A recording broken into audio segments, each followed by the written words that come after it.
Jake Morrison stood in the airlock of the Calvoxian flagship, watching the metallic doors slide open.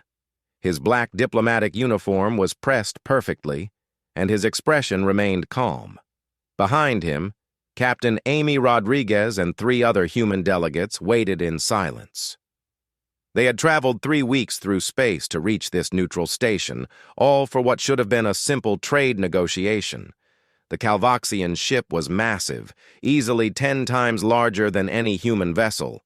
Its corridors gleamed with silver and gold decorations, and holographic displays floated in the air showing the history of their empire. Jake had studied their culture for months. He knew they were proud people with 3,000 years of civilization behind them. Humanity, by comparison, had only developed faster than light travel 15 years ago. A tall, thin alien with blue skin and 4 arms approached them. His robes were deep purple, and his eyes held the weariness of age. He bowed slightly, and Jake returned the gesture with practiced precision. "Ambassador Morrison," the alien said in perfect English, "I am High Counselor Thexnil. Welcome aboard the Sovereign Light." "Thank you for receiving us, Counselor," Jake replied. His voice was steady and professional. They walked through the corridors, passing dozens of Calvoxian crew members who stopped to stare at the humans. Jake ignored the attention. He had dealt with far worse during his military years. The counselor led them to a grand ceremonial hall where hundreds of Calvoxians had gathered. At the far end, on a raised platform, sat Princess Velara. She was young, probably no more than 19 in human years.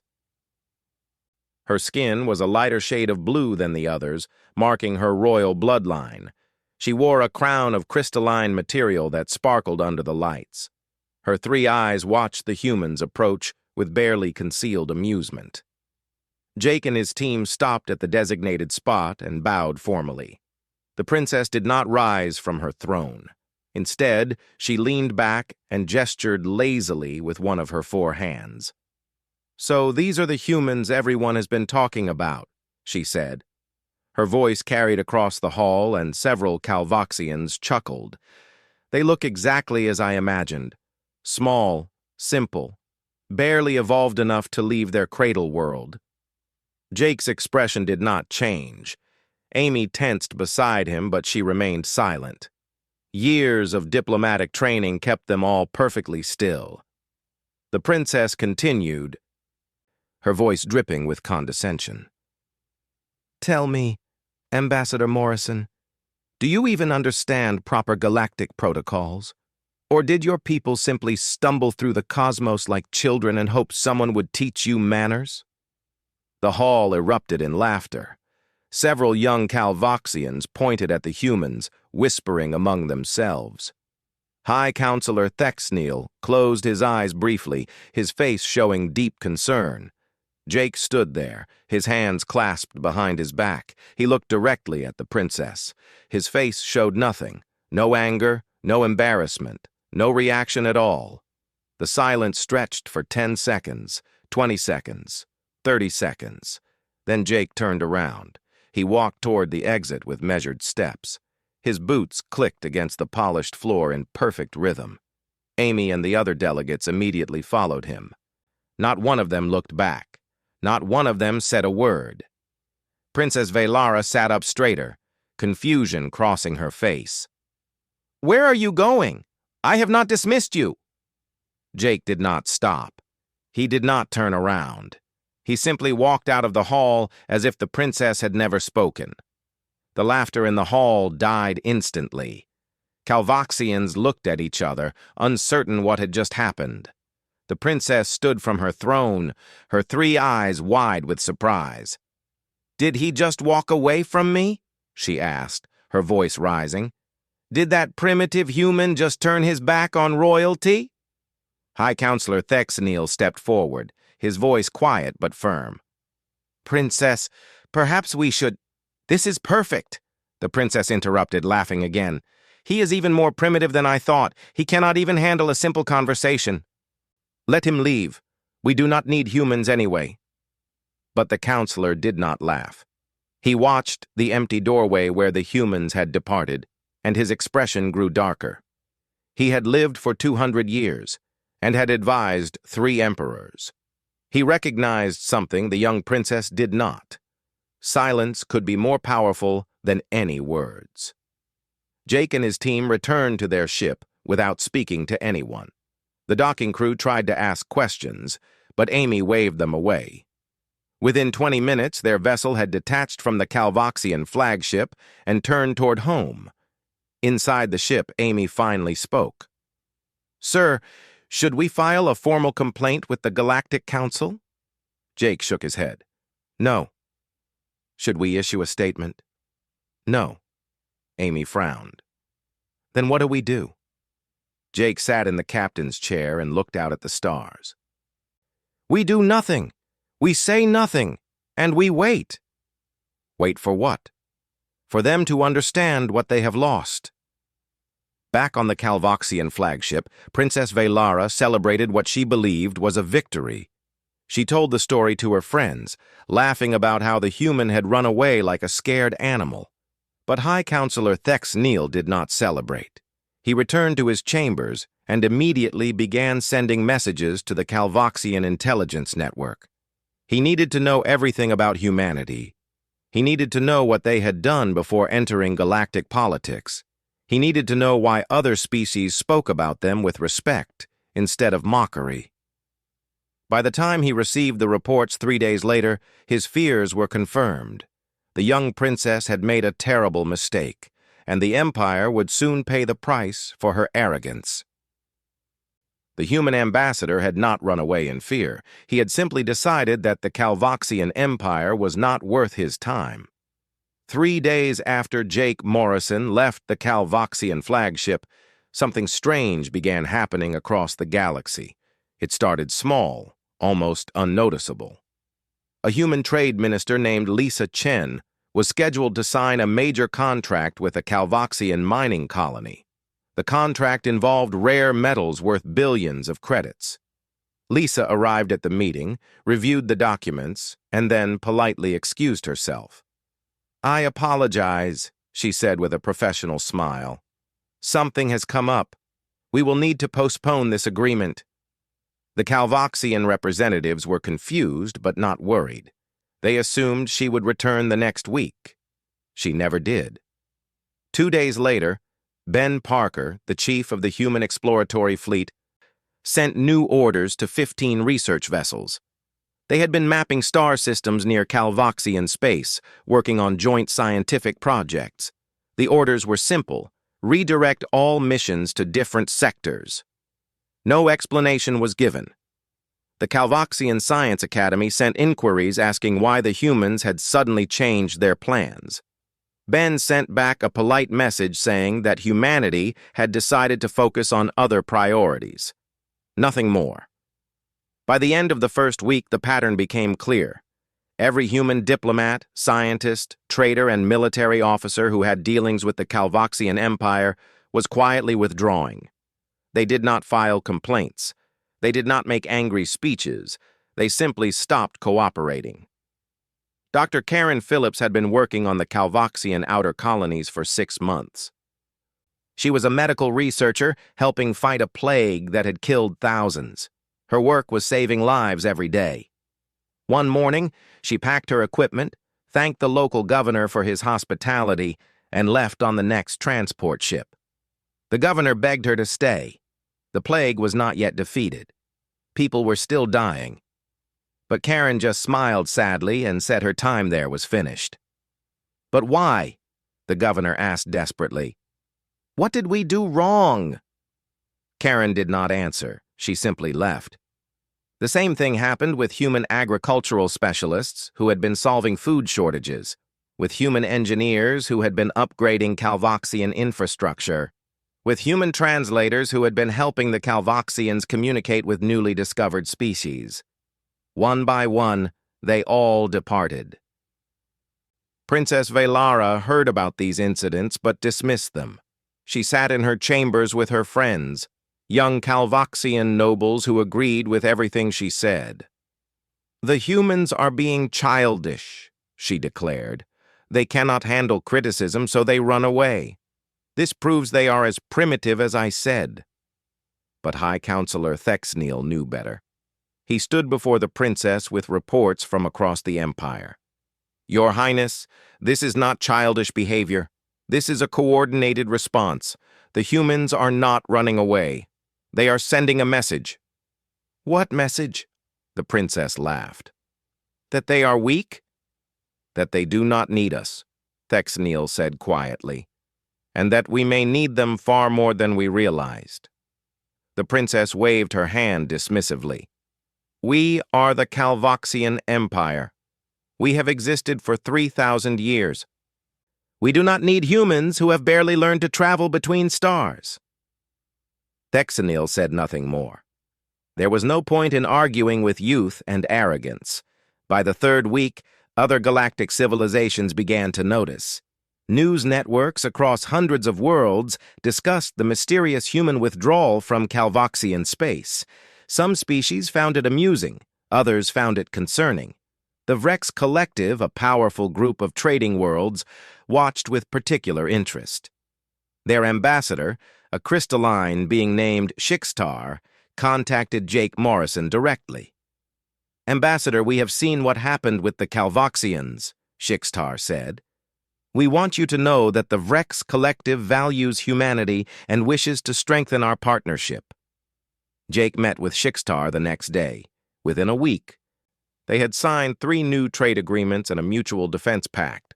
Other species followed. The Teln Federation increased their cultural exchange programs with Earth. The Morvian Alliance invited human observers to their military academies. Small civilizations that had never considered humans important suddenly wanted to build relationships with them. The message was clear. If humanity was willing to walk away from the mighty Calvoxian Empire without a second thought, then humanity must be more powerful than anyone had assumed. Meanwhile, in the Calvoxian military headquarters, Admiral Kexthon was discovering a troubling truth. For the past year, his tactical officers had been studying human combat techniques. Humanity had fought a brutal 3-year war against the Zarthok, a violent species that had terrorized that region of space. The humans had not just survived, they had won. Kexthon had planned to invite human military advisors to train Calvoxian forces in these new tactics. The Zarthok were becoming aggressive again, testing borders, probing defenses. The Admiral knew his empire was not prepared. He sent a formal request to Earth asking for military cooperation. The response came back 3 days later. It was polite. It was professional. It was also a clear rejection. "Humanity appreciates the Calvoxian Empire's interest, but must decline at this time. We wish you success in your endeavors." Admiral Kexthon read the message 5 times. Then he went to see High Counselor Thexneal. "She has doomed us," the Admiral said bluntly. "The princess has destroyed our best chance of surviving what is coming." Thexneal nodded slowly. "I know." "Can we fix this?" "I do not know. But we must try." The counselor requested an audience with Princess Velara. He brought Admiral Kexthon with him. They entered her chambers and found her laughing with her friends about a new piece of jewelry. "Your Highness," Thexneal began carefully, "we need to discuss the situation with humanity." The princess groaned. "Not this again. The humans are gone. Let them go. We do not need them." Admiral Kexthon stepped forward. "Princess, with respect, you are wrong. The Zarthok are mobilizing on our borders. Without human tactical support, we may face significant losses." "Then we will fight them ourselves, as we have always done," the princess said. "The Calvoxian Empire does not need help from primitives." "The humans defeated the Zarthok," the Admiral said flatly. "We have never fought them successfully." The princess finally looked uncomfortable. "What do you mean they defeated them? When?" "Before they entered galactic politics. The Zarthok invaded human space 12 years ago. It was brutal. Millions died, but humanity adapted, innovated, and ultimately drove them back. The Zarthok have not attacked human territory since. The room fell silent. The princess's friends stopped laughing. For the first time, doubt crossed her young face. "Why did no one tell me this?" she asked quietly. "Because you never asked," Thexanil replied. "You assumed humans were beneath you. You did not bother to learn the truth." The princess stood and walked to the window. Outside, stars glittered in the endless dark. Somewhere out there, humanity was moving forward without them, and the Calvoxian Empire was about to discover exactly how much that would cost. 3 months had passed since Jake Morrison walked away from Princess Velara. The young royal had tried to forget about the incident, convincing herself that it meant nothing. But the galaxy would not let her forget. The problems started small. A Calvoxian trade convoy was delayed at a neutral space station. When the captain asked why, the station master said they were waiting for clearance from human safety inspectors. Since when did humans have authority over neutral stations? Since those humans had saved the station from a reactor meltdown 2 years ago, the captain was told. The station trusted their judgment. Then a diplomatic crisis erupted between the Calvoxians and a smaller species called the Wrenth.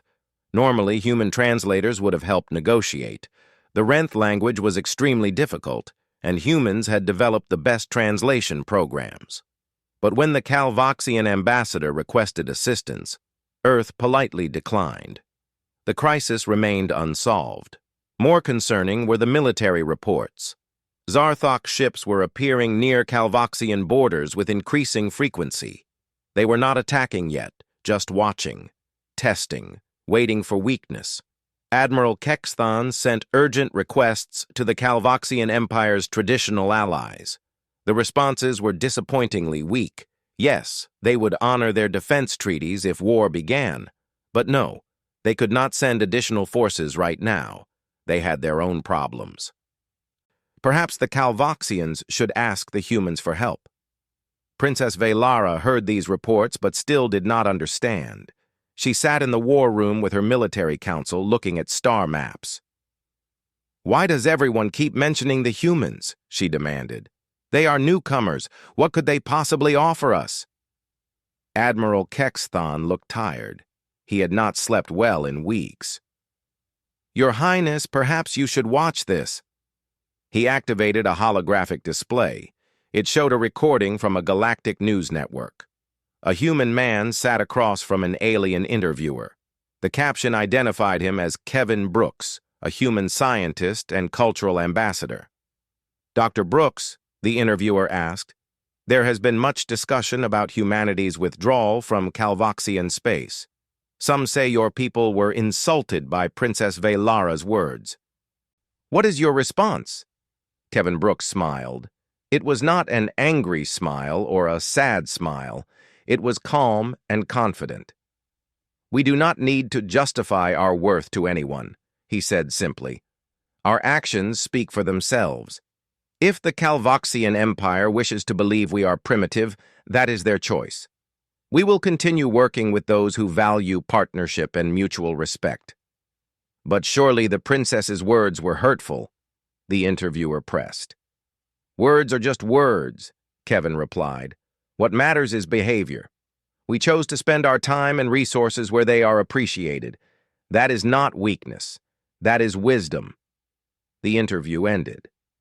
Admiral Kexthan turned off the display. Princess Velara sat very still. "That is what the galaxy is saying, Your Highness," the Admiral said quietly. "Humanity is not angry with us. They have simply decided we are not worth their time." Something cold settled in the princess's stomach. She dismissed the council and returned to her chambers. Once alone, she began searching through intelligence reports that she had previously ignored. What she found shook her. The Zarthok War had been even more brutal than Admiral Kexthan had described. The Zarthok were a warrior species who believed in conquest through overwhelming force. When they discovered humanity, they saw easy prey. Young species, limited technology, small territory. The Zarthok attacked without warning. 12 human colonies were destroyed in the first month. 3 billion people died. The Zarthok expected humanity to surrender immediately. Instead, humanity fought back with terrifying determination. They adapted their tactics constantly. They used guerrilla warfare in space, something no one had attempted before. They turned asteroids into weapons. They hacked Zarthok communication systems and turned the enemy's ships against each other. Most impressive was their unity. Every human faction, every nation, every political group put aside their differences and fought as one species. The war lasted 3 years. By the end, the Zarthok had lost 30% of their military fleet. They sued for peace and retreated to their own territory, where they had remained ever since. Princess Velara read report after report. She learned that the Teln Federation had been facing a similar invasion when humanity intervened with tactical advice.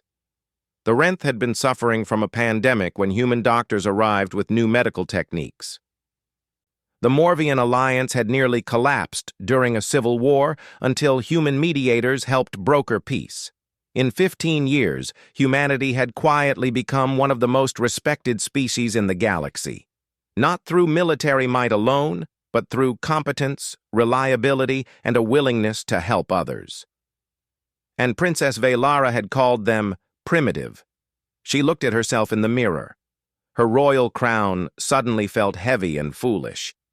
She was 19 years old and thought she knew everything. She had 3,000 years of history behind her and believed that made her superior. But she had never fought a real battle. She had never saved a life. She had never done anything except be born into royalty. Jake Morrison had been a soldier, a diplomat, and a leader. He had earned his position through skill and sacrifice.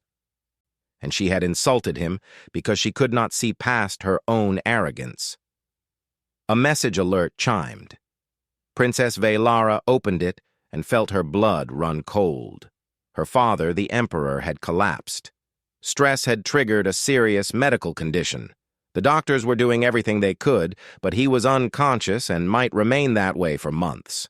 Until he recovered, she was in charge. She, who had just destroyed her empire's relationship with the most valuable ally they could have had. Thexneil arrived within minutes. Your Highness, I heard about your father. I am so sorry. Counselor, she said, her voice shaking, I need to speak with Ambassador Morrison. I have tried, Your Highness. He does not respond to our messages. Then I will go to Earth myself. Thexneil looked shocked. Your Highness, that is... The royal family has never traveled to petition another species. It would be seen as a sign of weakness. Good, the princess said bitterly, because we are weak. I made us weak, and now I need to fix it. There is no guarantee he will even see you. I know, but I have to try. That same day, across the galaxy, Jake Morrison sat in his office on Earth. He was reviewing a new alliance proposal with the Vrex Collective when Amy Rodriguez entered. Sir, you are not going to believe this. Princess Velara has requested permission to land on Earth. She wants to meet with you personally. Jake leaned back in his chair. He was quiet for a long moment. How many ships is she bringing? Just one small transport. No military escort, no royal entourage, just her and High Counselor Thexneil. Jake raised an eyebrow. That was surprising. A Calvoxian royal traveling without a full honor guard was almost unheard of. When does she want to meet? As soon as possible, she says. Jake thought about it. He thought about the insult. He thought about the 3 months of silence. He thought about the message that silence had sent. Tell her, he said slowly, that I am very busy. I might be able to see her in 3 days. Amy smiled slightly. Making her wait? She made us travel 3 weeks for her convenience, Jake replied. 3 days seems fair. Amy left to send the message. Jake turned to look out his window at the Earth below. The princess was learning. Good. But learning was not the same as changing. He would see if she had truly understood her mistake or if this was just another royal playing games. Either way, he would not make it easy for her. Princess Velara had never waited for anyone in her life. She was royalty. People waited for her. But now she sat in a modest hotel room on Earth, staring at the walls, counting the hours until Jake Morrison would see her. The hotel was clean and comfortable, but nothing special. No grand palace, no servants rushing to fulfill her every wish. Just a simple room with a window overlooking a human city. She watched the people below going about their lives, millions of them working, laughing, living. They did not care that she was here. They did not know who she was. To them, she was nobody.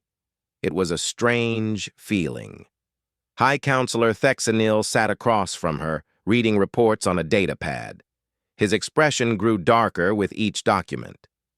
"Your Highness," he said quietly, "I have bad news. The Zarthok attacked 3 of our border colonies last night." Velara's 3 eyes went wide. "What? How many casualties?" "Thousands. The colonies were lightly defended. Our military response has been inadequate." "What do you mean, inadequate?" Thexanil set down the pad. "Our fleet commanders tried using tactics from the old war manuals. The Zarthok have adapted since then. They destroyed 5 of our warships before we could retreat. Admiral Kexathan is requesting reinforcements, but we do not have enough forces in that sector." Velara felt sick. People were dying because of military failures. Military failures that might have been prevented if they had human tactical advisors. If she had not insulted Jake Morrison, if she had been wiser. "Have our allies responded?" she asked, though she already knew the answer. Slowly. "They are sending minimal support. I believe they are waiting to see if humanity will intervene." "But humanity has no treaty with us. Why would they intervene?" Thexanil looked at her with sad, ancient eyes. "That is precisely the point, Your Highness. Without human support, our allies believe we are vulnerable. They do not want to commit their forces to a losing situation." Velara stood and paced the room. "This is insane. One insult. One stupid, childish insult. And our entire empire is suffering for it." "Not the insult itself," Thexanil corrected gently. "But what the insult revealed. It showed the galaxy that Calvoxian leadership lacks wisdom. It showed that we judge others based on age and appearance rather than capability. It showed that we are not ready to work with newer species as equals."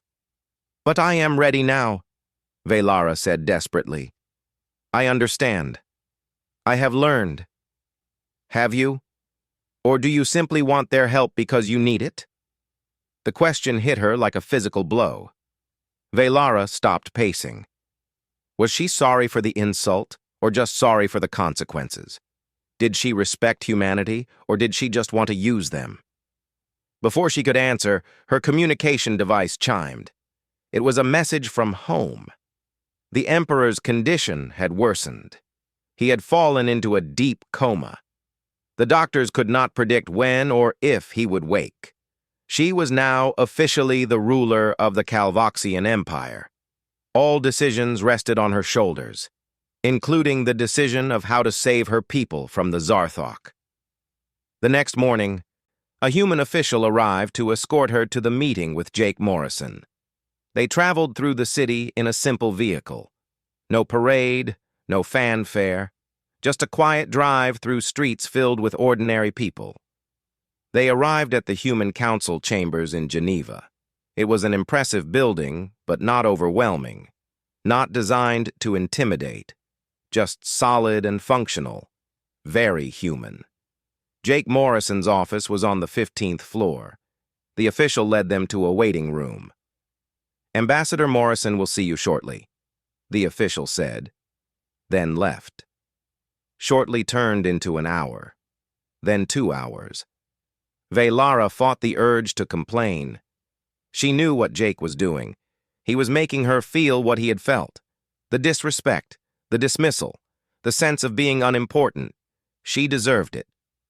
Finally, after 3 hours, the door opened. Amy Rodriguez stood there, her expression neutral. "The ambassador will see you now." Velara and Thexanil entered the office. It was not large or fancy. A desk, some chairs, walls covered with maps and documents. Jake Morrison sat behind the desk, reading something on a screen. He did not look up when they entered. They stood there in silence for almost a minute before he finally acknowledged them. "Princess Velara," he said, his voice flat. "Please sit." They sat. Jake put down his screen and looked at her directly. His face showed nothing. No anger, no welcome, nothing. "Why are you here?" he asked simply. Velara had practiced a speech. She had written notes. She had prepared explanations and justifications. But sitting here, looking at this human who she had insulted so carelessly, all of those words felt empty. "I was wrong," she said. "What I said to you was wrong. How I treated you was wrong. I judged your entire species based on ignorance and arrogance. I apologize." Jake said nothing. He just waited. "I am not asking for forgiveness," Velara continued, her voice shaking slightly. "I know I do not deserve it, but I am asking for a chance. My people are dying, the Zarthok are attacking, and we are not prepared. I know you have no reason to help us. I know we treated you with disrespect.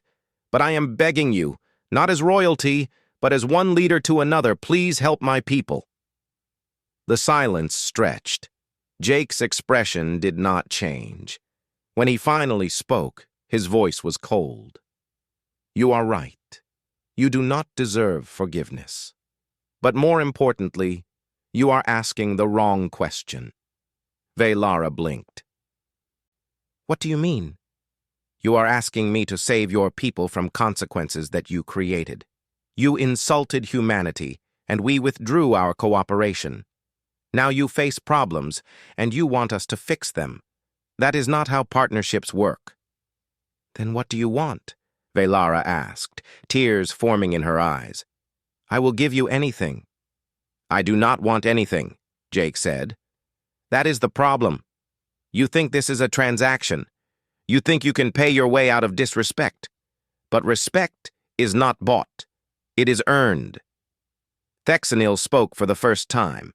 "Ambassador Morrison, what would it take for us to earn that respect?" Jake leaned back in his chair. "Time. Trust. Consistent behavior over years, not days. Your princess apologized, but words are easy. Actions are what matter. How do I know this is not just desperation? How do I know that once your crisis is over, you will not go back to viewing humanity as inferior?" "You do not know," Velara admitted. "I cannot prove my sincerity with words. But please, give me the chance to prove it with actions. Let me work alongside your people. Let me learn from you, not as a royal observing primitives, but as a student learning from teachers." Jake studied her face for a long moment. Then he tapped his desk, bringing up a holographic display. It showed the Zarthok attack zones. "The Zarthok are not just attacking you," he said. "They are testing the entire region. If they succeed against the Calvoxians, they will move on to weaker species. This affects more than just your empire." "So you will help?" Velara asked hopefully. "I will consider limited cooperation," Jake corrected. "Not for you. Not even for your people, but for the innocent species who will suffer if the Zarthok grow bolder. However, there are conditions. Anything. First, any human forces that assist will operate under human command. You do not get to order us around. Second, Calvoxian forces will follow human tactical guidance without question. Third, you personally will serve alongside human troops on the front lines. You will not sit safely in a palace while others fight your war. And fourth, this cooperation is temporary. After the Zarthok threat is contained, we will reevaluate our relationship based on how you and your people behave." The conditions were harsh. humiliating even.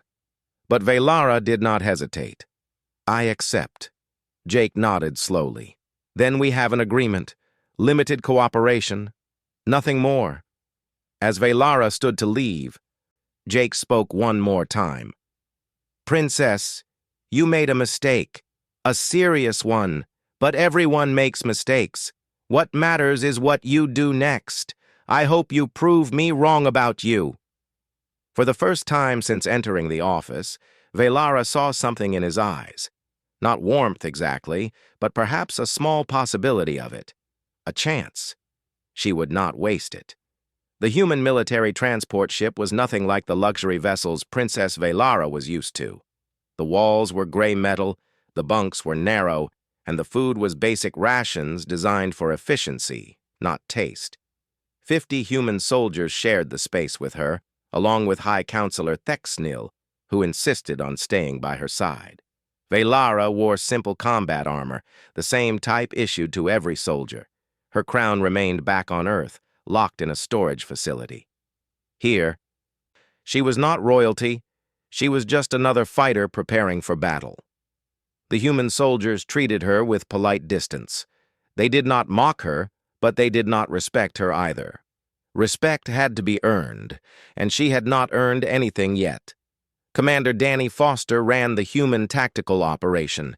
He was a serious man with gray hair and scars across his face from previous battles.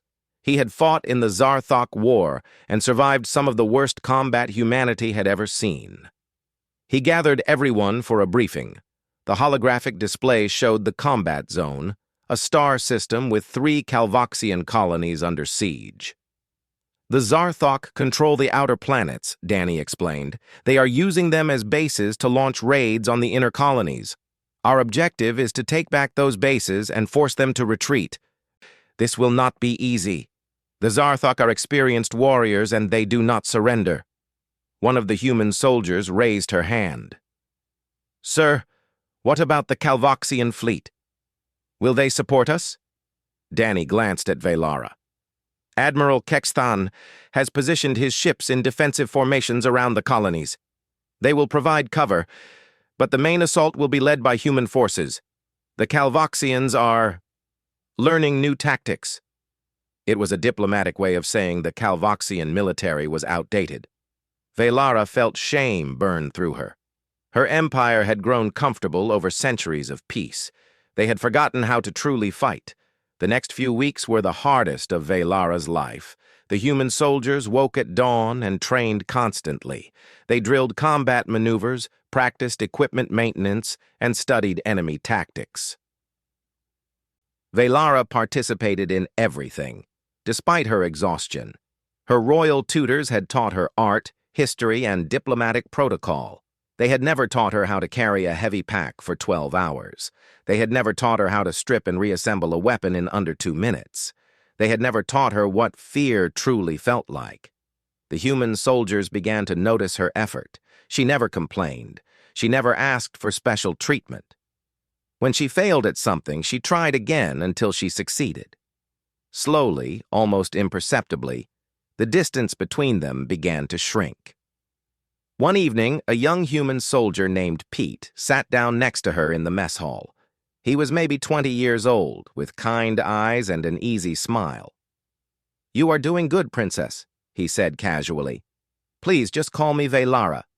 I am not acting as royalty here." Pete nodded. "Okay, Velara. Can I ask you something? Why are you really here? You could have sent generals or diplomats. Why come yourself?" Velara thought about the question. "Because I caused this problem. I was arrogant and foolish, and my people are suffering for my mistakes. I cannot fix that by sitting in a palace and giving orders. I have to be here. I have to understand what war truly means." Pete smiled. "That is a good answer. Most royals I have heard about would never admit they were wrong. Most royals never had to face the consequences of their words," Velara replied quietly. The battle began 3 days later. Human and Calvoxian forces moved together toward the first Zarthok base. The enemy detected them immediately and launched a counterattack. Velara had studied battles in history books. She had watched simulations and tactical displays.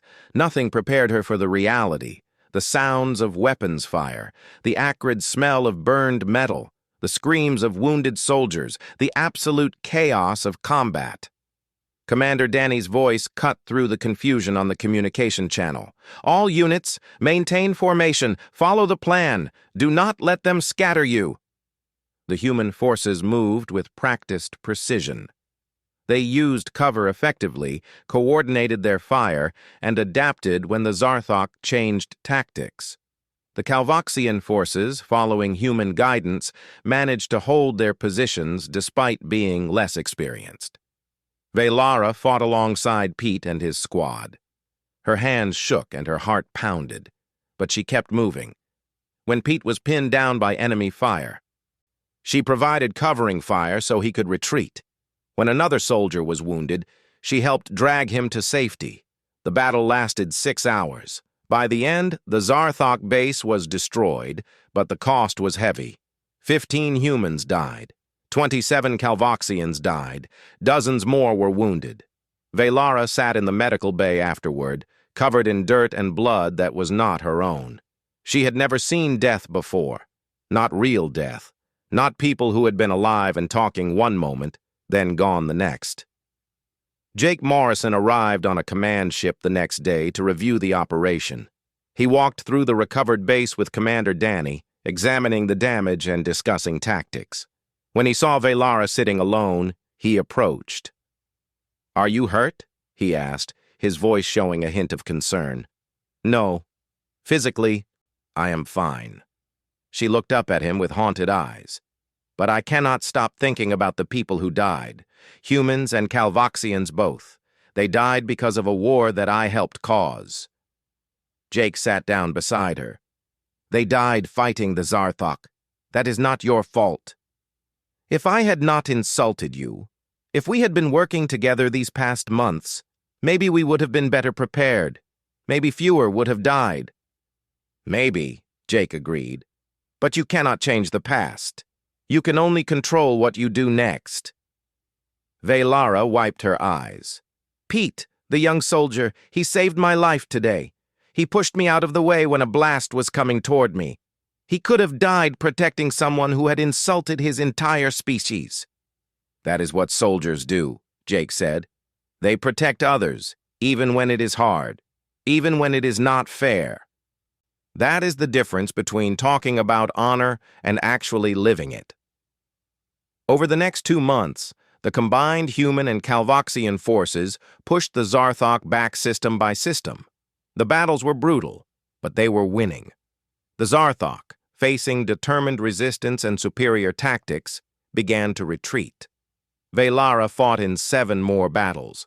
She learned how to think under pressure, how to trust the people around her, and how to lead by example rather than by royal decree. The human soldiers stopped calling her princess and started calling her Ve.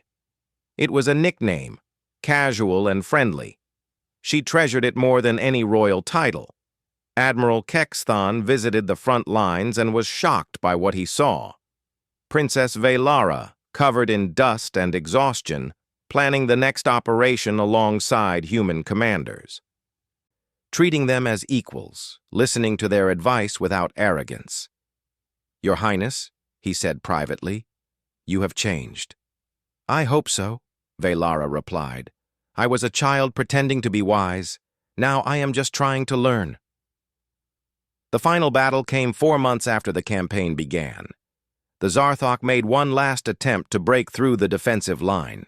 It was their largest assault, involving hundreds of ships and thousands of soldiers. Commander Danny put Velara in charge of a Calvoxian unit.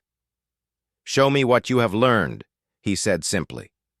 The battle was chaos, but Velara kept her unit together. She used human tactics, adapted them to Calvoxian strengths, and made decisions quickly without second-guessing herself. Her forces held their position and even pushed forward, capturing a key enemy installation. When the battle ended, the Zarthok finally retreated completely. They had lost too many resources and faced an enemy that would not break. The war was over. 2 weeks later, a formal ceremony was held on Earth. Leaders from across the galaxy attended. Admiral Kexthon presented the Human Council with the Star of Calvox, the highest honor his empire could give. Jake Morrison accepted it on behalf of humanity. Then it was time for the treaty signing. Velara, now officially the Empress since her father had passed away during the conflict, sat at the table beside Jake Morrison. The treaty established formal alliance between humanity and the Calvoxian Empire, with provisions for mutual defense, cultural exchange, and shared military training. Before signing, Velara spoke to the assembled dignitaries. 4 months ago, I stood before Ambassador Morrison and insulted him. I insulted all of humanity. I was arrogant, ignorant, and foolish.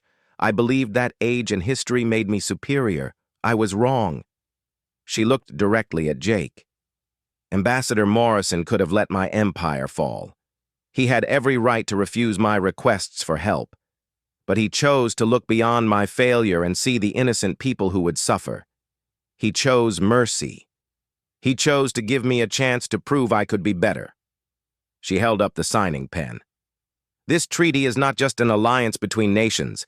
It is a promise that the Calvoxian Empire will never again judge others based on appearances or assumptions, a promise that we will treat all species with the respect they deserve, and a personal promise from me that I will spend my life trying to earn the forgiveness I do not deserve. She signed the treaty. Jake signed after her. Then, for the first time since their first meeting, he smiled.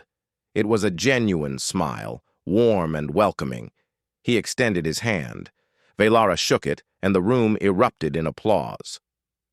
Later, as the ceremony ended and people began to leave, Jake and Velara stood together looking out a window at the stars. "You did well," Jake said. "Not just in the battles, but in changing yourself. That is harder than any combat." "I had a good teacher," Velara replied. "You showed me that silence can be more powerful than anger, that dignity matters more than pride, that respect is earned through actions, not demanded through status." Jake nodded. "Your people are lucky to have you as Empress now. You understand things that many leaders never learn. I learned because you gave me the chance. Most people would have simply refused and moved on." "Everyone deserves a second chance," Jake said, "as long as they are willing to truly change." They stood in comfortable silence, two leaders from different worlds, bound now by mutual respect and hard-won trust. The galaxy watched and understood. Humanity had shown not just their strength in battle, but their wisdom in peace. And the young Empress had shown that pride could be overcome, that mistakes could be corrected, and that real leadership meant having the courage to change.